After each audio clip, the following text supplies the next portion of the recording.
Hi again, Camina from the Dance Centre, and today I'm going to bring you a little bit of chair yoga, but with a bit of a difference. So this time we are going to be doing some standing poses, and standing poses are really key part of all yoga practice because they give us the leg strength and actually the arms and shoulder strength that enable us to stand tall and strong in the world and independent. But today we're going to do it with a little bit of a support because we've been in lockdown for a little while now, and I know a lot of us are starting to get a little bit over it. So I think it's also time to be gentle with ourselves and with each other. And so we're going to be doing a little bit of support. So what I would love you to get is a chair. Now I have a yoga chair here. You probably don't have one of them, so just grab a kitchen chair or anything that has four legs that enables you, and a back that enables you to push it onto two legs, because we're doing a little bit of that. We also need the cat not to be annoying. We also need some kind of a bolster or cushion. This is one of those kind of pillows that you use in propping yourself up in bed. If you have one of those, great. If you have a yoga bolster, even better. Failing all of that, literally a rolled up towel will do. So put your video on pause and get those things that you need, and then come back and we'll get started. Okay, so we're going to go, oh, one thing I forgot. We need to set up against a wall. It's not 100% important, but just for that sense of support. If you do have a wall that you can lay your mat or whatever it is you're using to stand on against, then that would be great. Okay, so we're going to start with the first standing pose, which is always Tadasana. Tadasana is the mountain pose, and Tadasana gives us the sense of everything that we're doing in yoga. So we're bringing our feet together, big toes together, heels together, and pressing those feet into the ground and pressing the legs back and down. Then we're bringing our tailbone in, lifting our chest up, draping our shoulder blades down our back, and pointing the hands towards the floor, keeping the head erect and straight.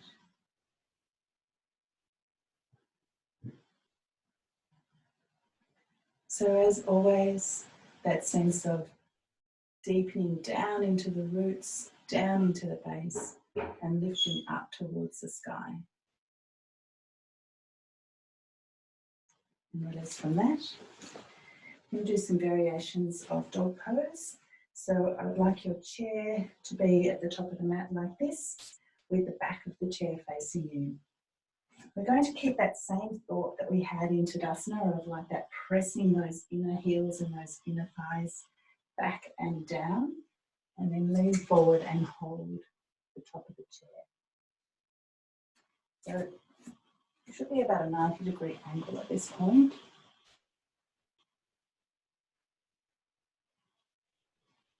Feel that stretch in the top, in between your shoulder blades. Allow that part of your back to come in towards your spine.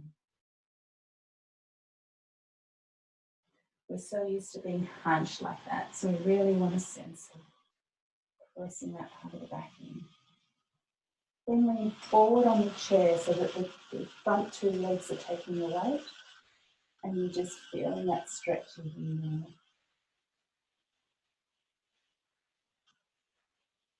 And back. Now hopefully you've got a chair where you can put your hands. You might have some bars there or whatever, but you might be able to slip your hands through and place it on the seat of the chair. We'll do the same thing, but you'll see now I'm at more of an angle.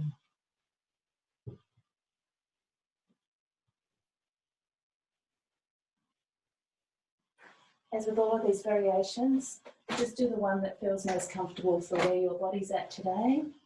If you have a bar, take your legs back a little bit, and we're getting closer to the dog pose shape.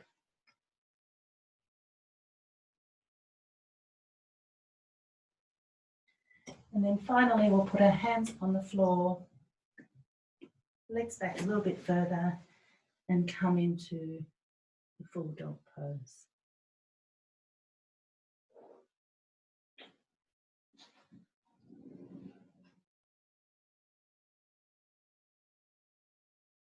And coming out. Now we're going to do Trikonasana, which is otherwise known as triangle pose. The thing about triangle pose is the shape of the feet is really important. I don't know if any of you ever did ballet, but third position of ballet, when you've got the sort of T intersection with your heel and your arch of the back foot.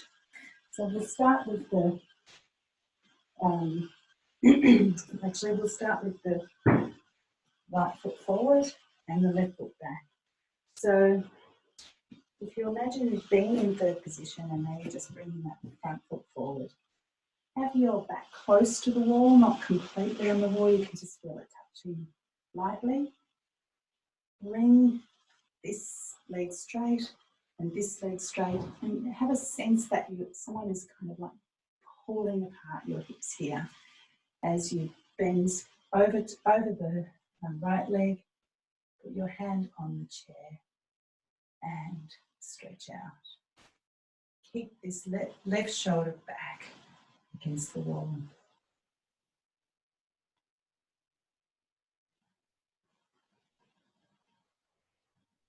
And release. And change sides.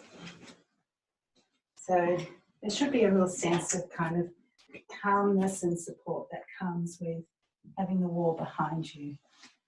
You're not leaning on it, but it's just there. It's like a good friend that you just know has got your back.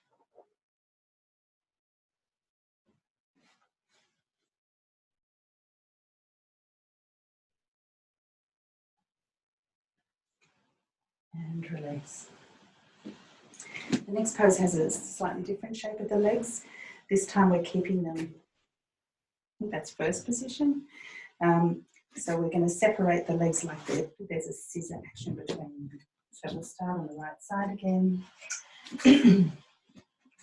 Grab the right leg forward, and then we'll bring the left leg back so that it's kind of in as if there was a line between your two hips.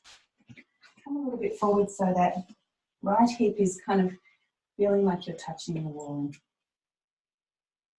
And then you're going to bend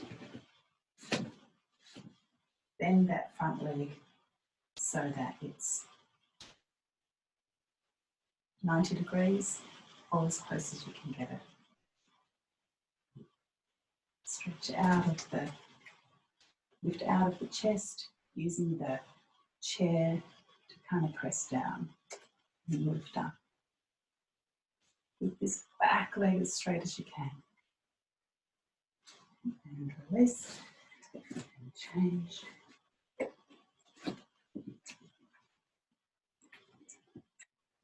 That little bit of a support from the wall. Bending that front leg and you're pressing out of the chair.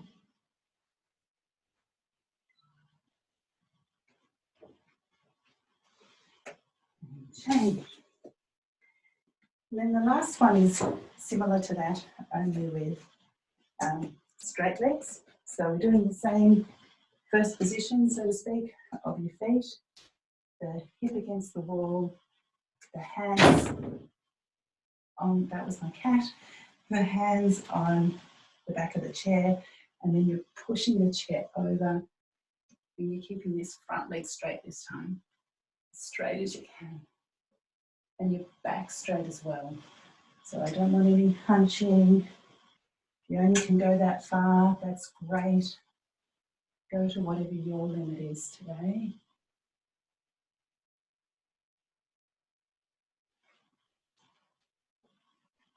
Providing your back is straight, not curved.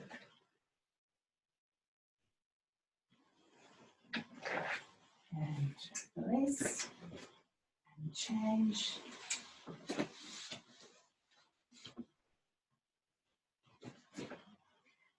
Step that really strong sense that your legs are a pair of scissors.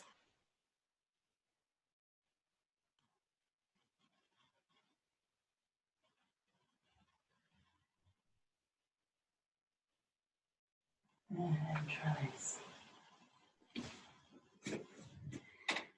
Now bring your chair in front of you, facing you like that. Separate your legs quite wide, with your toes just a little bit pointing inward, so your heel's a little bit further out than your toes. Bringing your feet almost back to the wall, so that, but not all the way. Your bum will be on the wall. You're going to lean forward and put your hands on the front of the chair. Again, this might be all that you can achieve today, and that's absolutely fine. If you are able to bend a little bit further forward, feel free to go to your maximum. You may want to rest your head on the front of the chair.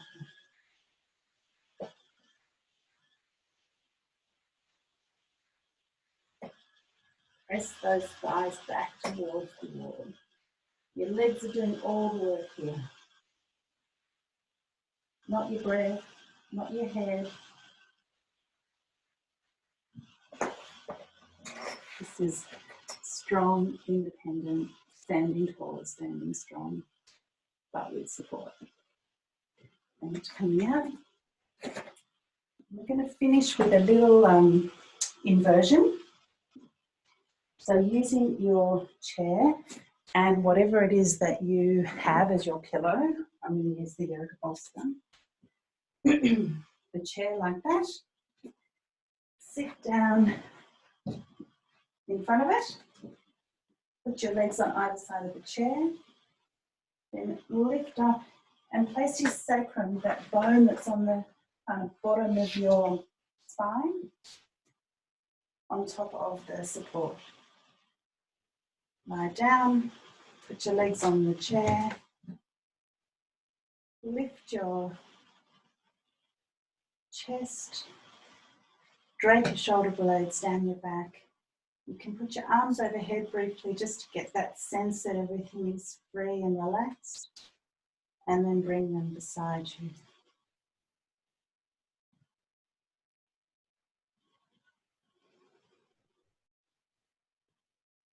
Close your eyes.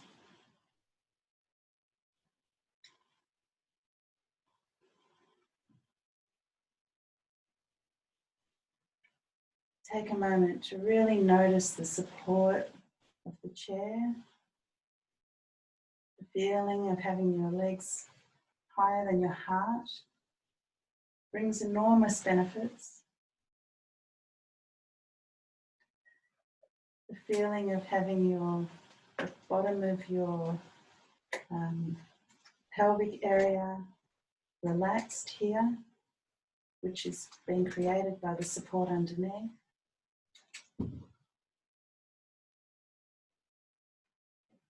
And the restfulness of the pose.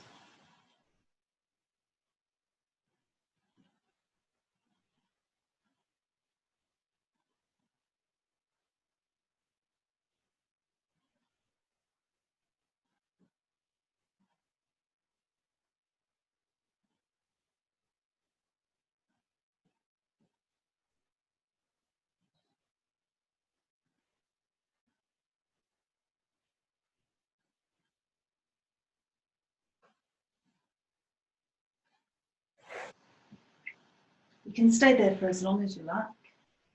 5 minutes, 10 minutes. It's a great thing to do just at the end of the day when you feel completely drained. And it just gives you that sense of containment and of support. So thank you for joining me today. I appreciate your attention. Stay safe, wash your hands, stay connected, and keep supporting each other.